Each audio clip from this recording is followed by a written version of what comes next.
സുഭാഷിതം digital ചാനലിലേക്ക് എല്ലാവർക്കും സ്വാഗതം. ഈ ചാനൽ പരമാവധി കാണുകയും ലൈക്ക് ചെയ്യുകയും കമൻറ്റ് ചെയ്യുകയും ഷെയർ ചെയ്യുകയും വേണം. സംസ്ഥാനത്തെ സ്കീം തൊഴിലാളികളായിട്ടുള്ള ആശാ വർക്കേഴ്സിൻ്റെ സമരം 167 ദിവസം കടന്നു. അതിനെ സംബന്ധിച്ച് നിരവധി വീഡിയോ ചെയ്തു അവരുടെ പരിതാപാവസ്ഥയെക്കുറിച്ച്. അപ്പോഴാണ് തൊഴിലുറപ്പുകാരുടെ വിവിധ വിഷയങ്ങൾ കിട്ടിയത്. അതും 10-12 വീഡിയോ ചെയ്തു. ഉടൻ തന്നെ നമ്മുടെ കയ്യിൽ ശ്രദ്ധയിൽ വരികയാണ് അംഗൻവാടികളുടെ വിഷയങ്ങൾ. അതും ഒരു വീഡിയോ ചെയ്യണമെന്ന് വിചാരിച്ചു, അത് 2 വീഡിയോ ചെയ്തു കഴിഞ്ഞു. ഇനിയും അതിൽ നിരവധി പ്രശ്നങ്ങളുണ്ട്. ധാരാളം ആളുകളാണ് എനിക്ക് മെസ്സേജുകൾ തരുന്നതും കമൻറ്റ് ബോക്സിൽ കാര്യങ്ങൾ ആളുകൾ ഇടുന്നതും. എനിക്ക് ഈ സ്കീം തൊഴിലാളികളോട് പറയാനുള്ളത്, നിങ്ങളുടെ യഥാർത്ഥ പ്രശ്നങ്ങളെല്ലാം പല രൂപത്തിൽ, നിങ്ങളുടെ ആരുടെയും പേര് പറയാതെ പല രൂപത്തിൽ എന്നെ അറിയിക്കണം, ഈ ചാനലിനെ അറിയിക്കണം. നമ്മളത് ഓരോന്നായി സമൂഹത്തെ അറിയിക്കും, ഗവൺമെൻറ്റുകളിൽ എത്തിക്കേണ്ടിടത്ത് എത്തിക്കും, നമുക്ക് ചെയ്യാൻ കഴിയുന്ന കാര്യങ്ങളെല്ലാം ചെയ്തിരിക്കും.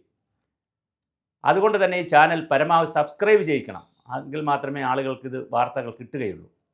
ഞാനിനി അടുത്ത വിഷയത്തിലേക്ക് വരട്ടെ.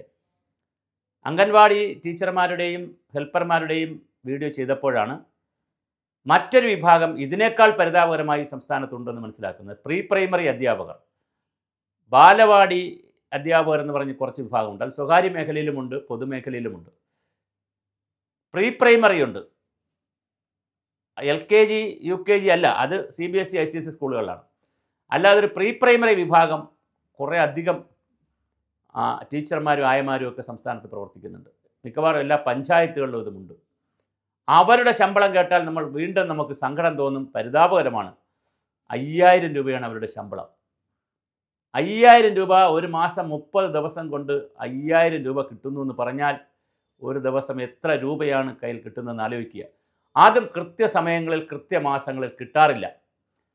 വെളിച്ചെണ്ണയ്ക്ക് 500-600 രൂപ വിലയുള്ള ഈ രാജ്യത്ത് നല്ല സാരി ഉടുത്ത്, നല്ല ചുരിദാറിട്ട്, നല്ല വസ്ത്രം ധരിച്ച്, നല്ലൊരു ഫോണും കൂടെയൊക്കെ കയ്യിലുണ്ടെങ്കിൽ മാത്രമേ ഇവർക്ക് കാര്യങ്ങൾ ചെയ്തു പോകാൻ കഴിയുള്ളൂ. ഇപ്പോൾ അംഗൻവാടികളുടെ വലിയൊരു പരാതി, അവർക്ക് ടച്ച് സ്ക്രീനുള്ള മൊബൈൽ ഫോൺ ഇല്ല. എന്നാൽ അതുവഴിയേ അവർക്കെല്ലാം അപ്ഡേറ്റ് ചെയ്യാനും പറ്റുന്നുള്ളൂ.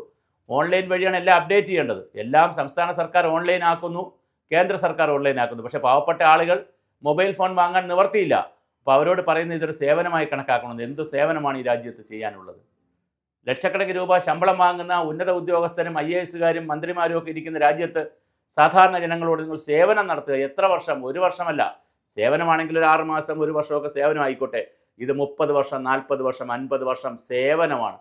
എന്ത് സേവനമാണ് ചെയ്യാനുള്ളത് ഇത്രയും വർഷം? ഒരു ജീവിതത്തിൻ്റെ പുരുഷായുസം എന്ന് പറയുന്ന പോലെ സ്ത്രീകളുടെ ഒരു ആയുസ് മുഴുവൻ ഇതിനുവേണ്ടി പ്രവർത്തിക്കേണ്ടി വരുന്നു. അപ്പോൾ പ്രീ പ്രൈമറി ടീച്ചർമാരും അല്ലെങ്കിൽ അതിൽ പ്രവർത്തിക്കുന്ന സഹോദരിമാരും കണ്ണുനീരിൻ്റെ കയത്തിലാണുള്ളത്. അവരുടെ പ്രശ്നവും നമുക്ക് ചർച്ച ചെയ്യപ്പെടേണ്ടതുണ്ട്. അപ്പോൾ തീർച്ചയായിട്ടും സ്കീം പ്രവർത്തകരെന്ന് പറഞ്ഞ് കുറേ ആളുകളുണ്ട്. ഇടതുപക്ഷ ജനാധിപത്യ മുന്നണി ഇവരെ പറ്റിച്ചാണ് അധികാരത്തിൽ വന്നത്. കാരണം ഞാൻ അങ്ങനെ തന്നെ ആ വാക്ക് തന്നെ ഉപയോഗിക്കുന്ന കാരണം, ഇടതുപക്ഷ ജനാധിപത്യ മുന്നണിയുടെ മാനിഫെസ്റ്റോ പ്രകടന പത്രികയിൽ പറഞ്ഞിരുന്നു, എല്ലാ സ്കീം തൊഴിലാളികൾക്കും 21,000 രൂപ ശമ്പളം ആക്കും. 700 രൂപ ശരാശരി ഒരു ദിവസം, 31 ദിവസം ഉണ്ടെങ്കിൽ 700 വരത്തില്ല, എന്നാലും 30 ദിവസം കണക്കാക്കി 700 രൂപ ഒരു ദിവസം കണക്കാക്കി തരും. 30 ദിവസം ആകുമ്പോൾ 21,000 രൂപ തരും എന്നും കൂടി പറഞ്ഞിട്ടാണ് സ്ത്രീകൾ പോയി ഈ മുന്നണിക്ക് വോട്ട് ചെയ്തത്. പക്ഷേ 21,000 പോയിട്ട് കൊടുത്തുകൊണ്ടിരിക്കുന്നതിൽ 1 രൂപ കൂടുതൽ കൊടുക്കാൻ, ഒരു 50 രൂപ കൂടുതൽ കൊടുക്കാൻ, 100 രൂപ കൂടുതൽ കൊടുക്കാനുള്ളൊരു ഫയൽ ഒരു സ്ഥലത്തുനിന്നും വരുന്നില്ല എന്ന് മാത്രമല്ല, നോക്കണം, വെയിലത്തും മഴയത്തും കാറ്റത്തും മഞ്ഞത്തും കേരളമാകെ ഇളക്കി മറിച്ചുകൊണ്ടുള്ള സമരം നടത്തിക്കൊണ്ട് ആശാ വർക്കേഴ്സ് കുറേ സ്ത്രീകൾ അവിടെ കിടക്കുന്നു. പക്ഷേ എനിക്ക് മനസ്സിലാകാത്തത്, ഇങ്ങനെ കുറേ സഹോദരിമാർ അവിടെ കിടക്കുമ്പോൾ ബാക്കിയുള്ള സ്കീം വർക്കേഴ്സ് എന്തുകൊണ്ട് ഇതിന് അനുധാവനം പ്രകടിപ്പിച്ചുകൊണ്ട് അല്ലെങ്കിൽ ഇതിന് ഐക്യദാർഢ്യം പ്രകടിപ്പിച്ചുകൊണ്ട് മുന്നോട്ട് വരുന്നില്ല എന്നൊരു ചോദ്യം ഇവിടെയുണ്ട്. എന്തായാലും എനിക്ക് സ്കീം തൊഴിലാളികളോട് മൊത്തത്തിൽ പറയുവാനുള്ളത്, നിങ്ങൾ അംഗൻവാടിയാകട്ടെ, ആശാ വർക്കേഴ്സ് ആകട്ടെ, ഹരിതകർമ്മസേനയും ഏകദേശം ഇതിനകത്ത് വരും, അവരിപ്പോൾ വരുന്നതേ ഉള്ളൂ. എന്നാൽ ഹരിതകർമ്മസേനയാകട്ടെ, തൊഴിലുറപ്പുകാരാകട്ടെ, അത് തൊഴിലുറപ്പിന് വേറൊരു സ്കീമാണ്. അതുപോലെ തന്നെ ഇത് സ്ഥിരമായുള്ളൊരു സ്കീമാണ്. എല്ലാ ദിവസവും 365 ദിവസം പോകേണ്ട ഒരു സ്കീമാണ് ഈ മറ്റ് സ്കീം തൊഴിലാളികൾ. അതുപോലെ തന്നെ പ്രീ പ്രൈമറിക്കാർ, ബാലവാടിക്കാർ, പാചക തൊഴിലാളികൾ, ഇങ്ങനെ കുറേ ആളുകളുണ്ടെന്നേ. എല്ലാം സ്ത്രീകളാണ്. അതാണ് എൻ്റെ തമാശ. അപ്പോൾ ലോകത്ത് ഏറ്റവും കൂടുതൽ സ്ത്രീ ചൂഷണം നടക്കുന്ന സംസ്ഥാനം ഏതെന്ന് ചോദിച്ചാൽ അത് കേരളമാണ്. അതാരാണ് നടത്തുന്നത് ചോദിച്ചാൽ സർക്കാരുകളാണ്.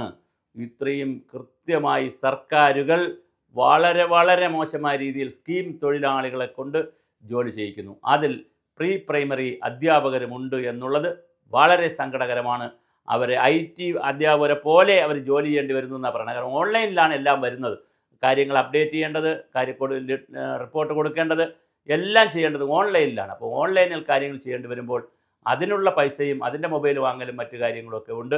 പലപ്പോഴും മൊബൈലൊക്കെ തകരാറിലാവുന്നതുകൊണ്ട് അവർക്ക് ഇത് റിപ്പോർട്ട് പോലും അയക്കാൻ കഴിയാത്ത സാഹചര്യമുണ്ട്. എന്തായാലും പ്രീ പ്രൈമറി അധ്യാപകരുടെ പ്രശ്നവും അല്ലെങ്കിൽ പ്രീ പ്രൈമറിയിൽ പ്രവർത്തിക്കുന്നവരുടെ പ്രശ്നവും ടീച്ചർമാരുടെ പ്രശ്നവും വളരെ ഗുരുതരമായി സംസ്ഥാനത്ത് ബാധിക്കുന്ന പ്രശ്നമാണ്. ഇപ്പോൾ ഇതിനൊരു സമ്പൂർണ്ണമായ ഒരു കമ്മീഷൻ ഇനി വരുമോ? അങ്ങനെയാണെങ്കിൽ ഗവൺമെൻറ് ഒരു കമ്മിറ്റിയെ വച്ച് പ്രവർത്തിപ്പിക്കേണ്ടതാണ്. സമ്പൂർണ്ണമായ ഒരു കമ്മീഷനെ വെച്ചുകൊണ്ട് ഈ മേഖലയിലെ അസംഘടിത തൊഴിലാളി മേഖലയിൽ പോലെ തന്നെ സർക്കാർ ഇത് അസംഘടിതം എന്ന് പറയാൻ കഴിയില്ല. സർക്കാർ സ്പോൺസേഡ് പിന്നെ അഴിമതിയല്ല, സർക്കാർ സ്പോൺസേഡ് ചൂഷണമാണിത്, അല്ലാതെ സ്വകാര്യ ചൂഷണമല്ല. അപ്പോൾ സർക്കാർ സ്പോൺസേഡ് ആയിട്ടുള്ള ഈ ചൂഷണത്തെ തടയുവാൻ സ്ത്രീകളുടെ മുന്നേറ്റമുണ്ടാകണം, സ്ത്രീകൾ പ്രതികരിക്കണം. തീർച്ചയായിട്ടും ഞാൻ ചെയ്യുന്ന വീഡിയോകളിൽ വളരെ ശക്തമായ തോതിലാണ് ആളുകൾ പ്രതികരിക്കുന്നത്.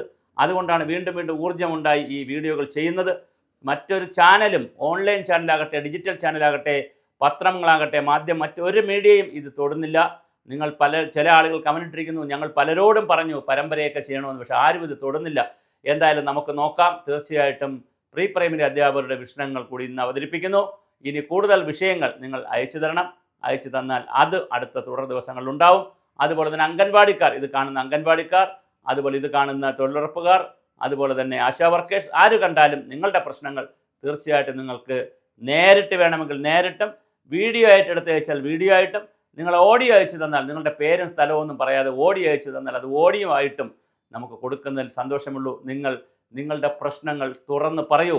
ഡിഗ്നിറ്റിയോടുകൂടി ഈ ഭൂമിയിൽ ജീവിക്കാൻ വന്നവർ എന്തിനാണ് അടിമപ്പണി ചെയ്യുന്നത്? നിങ്ങൾക്ക് പറയാനുള്ളത് നിങ്ങൾ സമൂഹത്തോട് പറയൂ. ഈ സമൂഹമെങ്കിലും അത് കേൾക്കട്ടെ. ഭരണകൂടങ്ങൾ നേരിട്ട് ചെയ്തു തന്നില്ലെങ്കിൽ, അവർ സ്വയമേ ചെയ്തു തന്നില്ലെങ്കിൽ, അവരെ പ്രേരിപ്പിക്കാനുള്ള പ്രേരകമായി ഇത്തരം ചാനലുകളും സംവിധാനങ്ങളും മാറണം.